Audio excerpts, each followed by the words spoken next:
Баршаңызға сәлем. Бүгін біз кәдімгі капустаны және корей капустасын тұздаймыз. Алдымен кәдімгі капустаны тұздап бастаймыз. Бізге 2 тазаланған сәбіз және 2 килограммдық капуста қажет. Капустаның керек емес қабықтарын аршып тастаймыз да, видеодағыдай бөлшектерге бөліп, майдалап, турап шығамыз. Және де сәбізімізді де теркадан өткізіп аламыз.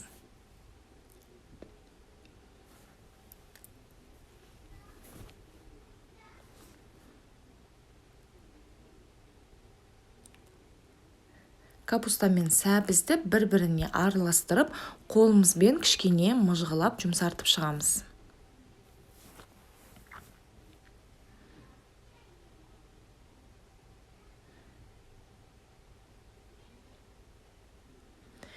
Капуста мен сәбізді әбден араластырып алғасын ыдысымызға саламыз. Ыдысымыз эмалированный не болмаса пластмасса ыдыс болу керек. Алюминий ыдысқа жасауға болмайды.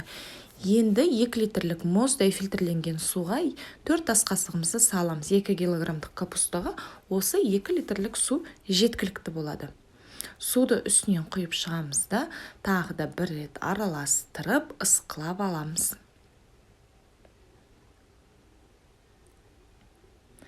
Енді осы капустаның үстінен тарелканы қоямыз. Тарелканың үстіне ауырлау бір зат қоямыз. Менде 2 литрлік банкаге су құйып салдым.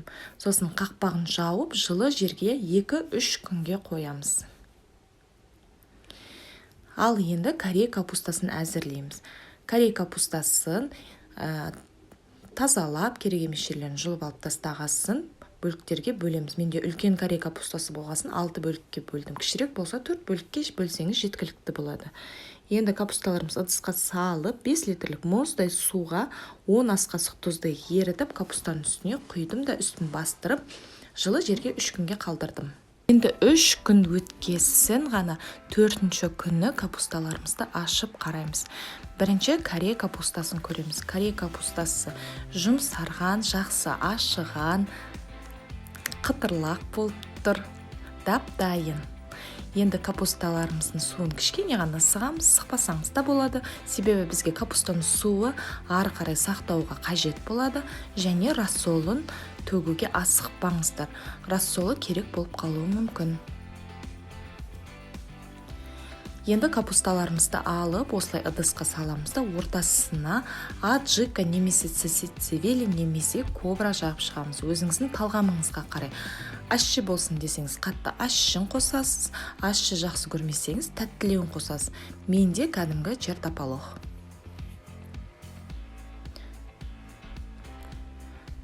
Капусталарға өстіп жаққасын алып, оны бөлек ыдысқа саламыз. Осы ыдыста сақтаймыз капусталарымызды.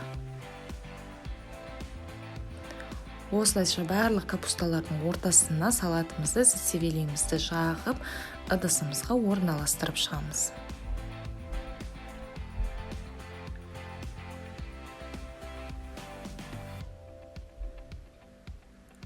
Түбінде қалған рассолын да кішкене қосамыз.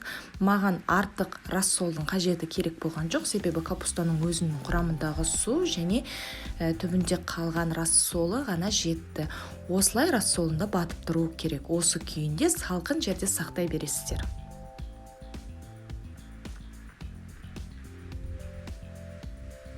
Ал енді екінші капустамызды көрейік. Екінші капустамыз корей капустасына қарағанда қаттырақ ашыған, кәдімгі ашыған дәм шығады. Бұлайша айтқанда, ашыған өзінің бір жағымсыз иісі болады. Одан қорықпаңыздар. Ол солай болуы керек.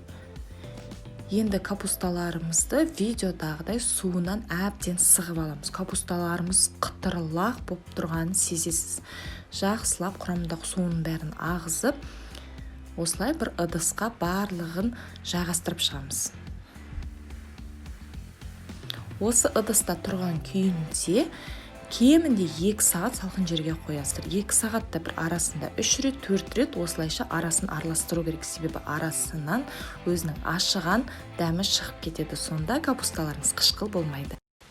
Кемінде 2-3 сағат өткесін капусталарымызды алып, осылай кәдімгі банкіге әбден нығыздап салып шығамыз. Нығыздалған капусталар жақсы ашымай сақталады. Рецепт ұнаса лүпіл басып, каналыма тіркелуді ұмытпаңыздар. Сіздермен болған мен Рахатай.